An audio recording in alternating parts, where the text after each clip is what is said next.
सभी साथियों को नमस्कार।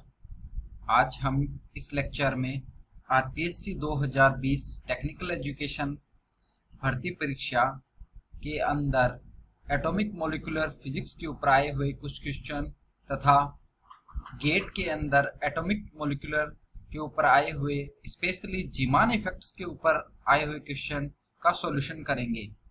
तो देखिए, ये क्वेश्चन आरपीएससी 2020 भर्ती परीक्षा फॉर टेक्निकल एजुकेशन में आया था। इसके अंदर हमसे पूछा है कि नंबर ऑफ कि जो 2,3p 3/2 स्टेट है उससे ट्रांजिशन हो रहा है और उसकी लोअर स्टेट हमें पूछी है। ठीक है, इसने लाइन दी है 6 इक्वी डिस्टेंस टर्म्स ऑक्यूर होती हैं, ये दिया हुआ है और हमें इस अपर हायर स्टेट से लोअर स्टेट का फाइंड आउट करना है। तो देखिए, इसमें ऑप्शंस, ये ऑप्शन 3 और 4 तो पहले ही हट जाएंगे। क्यों? क्योंकि हमारा सिलेक्शन रूल बोलता है कि delta L should be equal to +-1 होना चाहिए। डेल्टा एल की वैल्यू +-1 होनी चाहिए। तो ऑप्शन 3 और ऑप्शन 4 चले गए। सेकंड रूल होता है हमारा डेल्टा एस क्या होना चाहिए, इक्वल टू 0 होना चाहिए। डेल्टा एस की वैल्यू 0 होनी चाहिए, जो ऑप्शन 1 और ऑप्शन 2 भी सेटिस्फाई कर रहे हैं। अब हमें number of 6 equi distance term चाहिए। तो इस सबसे पहले लेट सपोज हम 3, ये जो हमारा अपर स्टेट है, ठीक है, अपर स्टेट है और यहाँ पे अनोमलस जीमान इफेक्ट होगा। क्यों होगा? क्योंकि देखिए यहाँ पे मोर देन 3 लाइंस बनेंगी, 6 बन रही हैं। तो इसके लिए 3/2 है, ये हमारा कितने में स्प्लिट होगा? ये स्प्लिट होगा 2j +1 लेवल्स में स्प्लिट हो जाएगा। तो यहाँ इसमें रखेंगे तो ये स्प्लिट होगा -3/2 -½ +½ 3/2, इन लेवल में ये स्प्लिट हो गया। ठीक है, अब हमें इसमें से सेकंड ऑप्शन को लेते हैं, 2s½ के केस को, 2s½ केस को लेते हैं। तो ये भी 2j +1 के हिसाब से कितने लेवल में स्प्लिट हो जाएगा? 2 लेवल में। और कौन कौन से होंगे? ये लेवल का जो स्प्लिटिंग होती है, इनकी वैल्यू कहाँ से शुरू होती है? -j से लेके +j तक स्प्लिट होता है अनोमलस जीमान इफेक्ट में। ठीक है, -j से +j तक जाएगा। तो अब ये -½ और +½ में स्प्लिट हो जाएगा। अब देखो, जीमान इफेक्ट में, अनोमलस जीमान इफेक्ट में जो रूल होता है, सिलेक्शन रूल, वो होता है आपका डेल्टा mj 0 और +-1 होना चाहिए। ठीक है, ये रूल लगा के जब हम यहाँ से ट्रांजिशन कराएंगे हायर ऑर्डर से, तो देखिए आपके पास 1 2 3 4 5 6 लाइन बनेगी। ये 2s½ के लिए है। ठीक है, तो इसलिए हमारा ऑप्शन नंबर 2 करेक्ट होगा। अगर इसको देखते आप, ये 2s1 के केस को देखते तो ये कितने में स्प्लिट होता? 2j1 और यहाँ आता -½ की जगह आ जाता आपका -1 और +1 आता। तो यहाँ जब आप सिलेक्शन रूल से देखते तो ये इसके अंदर सेटिस्फाई नहीं हो पाता है सिलेक्शन रूल। तो इसलिए हमारा ऑप्शन कौन सा सही हुआ? दिस ऑप्शन इज करेक्ट, बाकी सारे रॉन्ग है। ठीक है, तो ये हो गया हमारा 78 क्वेश्चन। अगला, अब इसी में एक ऐसा ही क्वेश्चन पूछा है, 3p0 से व्यक्त किसी अवस्था की दुर्बल चुंबकीय क्षेत्र, दुर्बल चुंबकीय वीक जैसे लिख दिया, मतलब वो अनोमलस जीमान इफेक्ट है। और अनोमलस जीमान इफेक्ट में मैं पहले ही बताया लेवल्स कैसे स्प्लिट होते हैं, 2j +1 से। तो यहाँ 2j +1 रखोगे तो j की वैल्यू आपको कितनी दी है? देखिए j की वैल्यू यहाँ पे 0 दी है, तो 0 रखोगे तो ये टोटल कितना है? 1। सो मतलब कोई लेवल जो था हमारा, ये 3p0 लेवल पहले भी 1 था और आगे भी स्प्लिट होकर नंबर ऑफ लेवल कितने बनेगा? 1 ही बनेगा। तो इसमें कोई स्प्लिटिंग नहीं हुई, तो आंसर कितना हो जाएगा? 0। तो हमारा आंसर फर्स्ट करेक्ट हो जाएगा। अब देखिए ये क्वेश्चन गेट में 2010 में आया था। In the presence of weak magnetic field और atomic hydrogen undergoes the transition from 2p half state से लेके 2s half by emission of radiation. ठीक है, और हमसे पूछिए number of distinct spectral line that are observed in the resultant Zeeman effect. तो अब जैसे ये लिखा आ गया वीक है, वीक है तो ये अनोमलस जीमान इफेक्ट होगा। ठीक है, और अनोमलस जीमान इफेक्ट के लिए मैंने अभी बताया है कि स्प्लिटिंग होगी जो लेवल्स की वो 2j+1 से होगी। तो हम पहला हमारा हायर स्टेट 2p हाफ है, तो इसका हाफ j की वैल्यू कितनी है इसमें हाफ, तो ये 2j+1 करेंगे तो ये कितना आ जाएगा, 2j+1 करेंगे तो ये हमारा आता है is equal to 2 level, 2 level में स्प्लिट होगा। और कहां से होगा, -j से +j, तो -हाफ से लेके +हाफ। ऐसे ही आप लोअर स्टेट 2s हाफ को करेंगे तो ये भी 2 लेवल में स्प्लिट होगा, -हाफ और +हाफ। और ये जो यहाँ ये जो वैल्यू है ये किसकी वैल्यू है, ये है mj की वैल्यू। ठीक है, ये है आपका mj। तो अब सिलेक्शन रूल हमारा वही होगा, सिलेक्शन रूल हमारा क्या होगा, डेल्टा, सिलेक्शन रूल होगा हमारा डेल्टा mj इक्वल टू 0 और +-1, ये होगा सिलेक्शन रूल। तो इस सिलेक्शन रूल से यहाँ पे देखिए कितना ट्रांजिशन हो सकता है, -हाफ से +हाफ में जाएगा तो तो कितना चेंज आ रहा है, -हाफ तो डेल्टा mj, यहाँ पे डेल्टा mj है ये। ठीक है, डेल्टा mj में चेंज कितना आ गया, -1। इसके इन दो लाइनों के लिए कितना आ जाएगा, डेल्टा mj में चेंज 0, इसके लिए डेल्टा mj +1। तो 1 2 3 4 lines. So option number 4 is option number C is correct.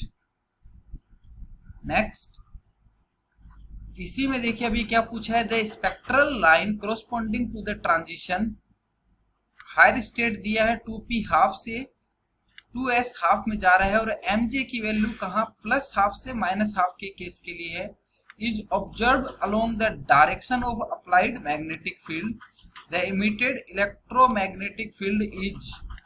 तो देखिए जब भी हम ऑब्जर्वेशन जीमान इफेक्ट में along the magnetic field करते हैं तो हमारा जो स्टेट होती है, सपोज ये हमारा स्टेट था म्यू, तो ये 3 स्टेट में बढ़ता है नॉर्मल जीमान इफेक्ट में। तो ये ऊपर वाला आपका न्यू प्लस डेल्टा न्यू होता है, तो ये ऊपर वाली स्टेट होती है आपकी सर्कुलर पोलराइज, कौन सी, लेफ्ट हैंड सर्कुलर पोलराइज, और नीचे की होती है आपकी राइट हैंड सर्कुलर पोलराइज। जब हम कहाँ मेजरमेंट करते हैं, अलोंग द मैग्नेटिक फील्ड, मतलब मैग्नेटिक फील्ड की डायरेक्शन में करेंगे। ठीक है, और अगर परपेंडिकुलर करेंगे तो प्लेन पोलराइज होगा। तो ये तो हमें पता चल गया हमारा ये क्या होगा, पोलराइज, कौन सा, सर्कुलरली पोलराइज, सर्कुलरली पोलराइज होगा। तो और अब इसमें देखते हैं स्टेट कहां से कहां ट्रांजिशन हो सकता है। तो देखिए यहाँ पे स्टेट हमने जैसे पिछले क्वेश्चन में किया था वैसे ही लिख लिया, सेम ही क्वेश्चन था ये। तो अपर स्टेट हमारी 2 लेवल में स्प्लिट हो गई, लोअर स्टेट भी हमारी 2 लेवल में स्प्लिट हो गई। ठीक है, तो अभी हमें जो पूछा है इसने mj +हाफ से -हाफ के अंदर ट्रांजिशन पूछा है। तो +हाफ हमारा हायर स्टेट पे ये रहा, यहां से हमें s स्टेट में -हाफ यहाँ के लिए ट्रांजिशन चाहिए। ठीक है, तो ये वाली जो लाइन होगी ये इसको पूछ रहा है। अब जब डेल्टा mj +-1 होता है तो वो हमारी क्या होती है, सिग्मा, ये सिग्मा प्लस कंपोनेंट होता है। और आंसर तो हमारा पहले ही आ चुका है, जैसे हमने ये देखा direction along applied the magnetic field है और इसने यहाँ पूछा था ये सर्कुलर पोलराइज होगी। तो ये वाला ऑप्शन हमारा पहले ही करेक्ट हो गया, पर मैंने यहाँ पे ये बता दिया कि ये सिग्मा प्लस कंपोनेंट होगा जो कि सर्कुलरली पोलराइज होगा। ठीक है, अगर बाय चांस ये पूछ लेता कि कौन सा कंपोनेंट होगा तो हमारा आंसर इसमें होता सिग्मा प्लस कंपोनेंट। अब अगला क्वेश्चन देखिए ऐसा ही, इसमें ground state of sodium atom दी है जो 2s हाफ स्टेट है, that difference in the energy level arising in the presence of a weak external magnetic field. Weak external magnetic field है तो ये हमारा लेवल 2j+1 के हिसाब से दो लेवल में स्प्लिट होगा, जो मैंने यहाँ दिखाया प्लस हाफ और माइनस हाफ में। ये डॉट डॉट करके लाइन मैंने ये दिखाई है जो starting without apply magnetic field, ये जो एनर्जी स्टेट होगा इसके वैल्यू यहाँ होगी। तो यहां से लेके यहां तक का जो एनर्जी डिफरेंस होता है वो हमारा दिया जाता है इस फॉर्मूले से, जी जे एम जे म्यू बी और बी, जहां म्यू बी क्या है, बोर मैग्नेटॉन। ठीक है, और एम जे की वैल्यू देखो हमारा कितना आया है, एम जे की वैल्यू प्लस हाफ और माइनस हाफ है जो मैंने यहाँ लिखी है। ठीक है, अब हमें किसकी वैल्यू चाहिए, यहाँ जी जे की वैल्यू चाहिए। और एक चीज और ध्यान दीजिए, देखिए यहाँ पे ये जो 2s+1 की वैल्यू 2 दी है, 2s+1 की वैल्यू आपको कितनी दी हुई है, 2 दी हुई है। तो इसका मतलब क्या हुआ कि जो आपका जो s है उसका वैल्यू कितना हो गया, s का वैल्यू अगर आप यहां से निकालोगे तो s का वैल्यू आ जाएगा आपका हाफ, s का वैल्यू आ गया आपके पास हाफ। और s स्टेट दिया हुआ है, s स्टेट के लिए l की वैल्यू क्या होती है, l की वैल्यू होती है आपकी 0। ठीक है, तो मतलब ये स्टेट क्या होगी, इसमें जो स्पिन है वो प्योरली स्पिन है, इसमें ऑर्बिटल मोशन का एंगुलर मोमेंटम नहीं है, l की वैल्यू 0 है। तो यहाँ पे ये जो जी जे है वो इसकी वैल्यू कितनी आ जाएगी, लैंडेजी फैक्टर की value for pure orbital sorry purely spin motion के लिए इसकी वैल्यू होती है, जी जे की वैल्यू 2 होती है।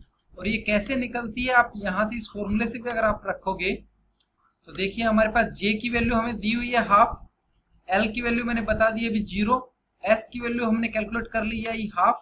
ये सारी वैल्यू इसमें पुट करोगे तो आपको जीजे की वैल्यू 2 आएगी। और वैसे भी आप याद रख सकते हो कि प्योर स्पिन मोशन के लिए जीजे की वैल्यू हमेशा 2 होती है। ठीक है, ये मैंने यहाँ कैलकुलेट करके भी दिखाया है जीजे की वैल्यू। उसके बाद देखिए अब इस ओरिजिनल स्टेट से इसके बीच का जो डिफरेंस होगा डेल्टा E1, उसको कैलकुलेट करने के लिए मैंने क्या किया, इसमें वैल्यू रख दी जीजे की 2, mj ऊपर के लिए प्लस हाफ था, प्लस हाफ रख दिया, म्यू बी इंटू बी रख दिया, तो ये आ गया हमारा म्यू बी बी।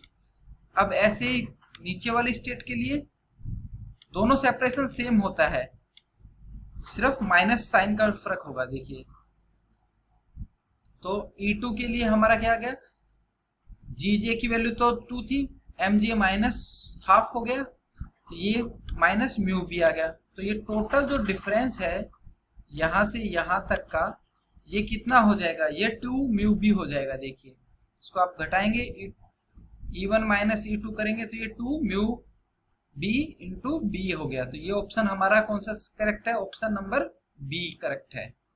ठीक है, अब अगला question, the number of spectrum line allowed in the from 3D से 3P ट्रांजिशन में पूछा है, किसके अंदर, सोडियम एटम के अंदर। तो सिलेक्शन रूल मैंने यहाँ लिखा है, delta S 0, delta L +-1, delta J 0 +-1, ये होना चाहिए हमारा। ठीक है, ये सिलेक्शन रूल होगा। अब यहाँ पे कोई मैग्नेटिक फील्ड नहीं लगाई गई है, तो यहाँ पे सिर्फ कपलिंग कौन सी होगी, यहाँ पे एलएस कपलिंग होगी, है ना, ऑर्बिटल स्पिन मोशन, उसी के लिए ये सिलेक्शन रूल है हमारा। ठीक है, तो देखो ऑर्बिटल एलएस कपलिंग में हमारी जो एक स्टेट होती है वो 2 स्टेट में डिवाइड हो जाती है, एक L प्लस हाफ और एक L माइनस हाफ। तो इससे ये आ जाएगा D 5/2 में चला जाएगा और एक D 3/2। ये 3/2 और 5/2 कैसे है, देखिए D की वैल्यू L 2 होता है, यहाँ से 2 से आप S निकालोगे, अभी जो पिछले क्वेश्चन निकाला था तो हाफ आएगा, इसी प्रकार इसके लिए निकालोगे। फिर टोटल ट्रांजिशन अगर हम देखते हैं तो कितने आते हैं टोटल ट्रांजिशन, हमारे यहाँ पे 3 लाइन्स आती है। ठीक है, 3 लाइन्स आई।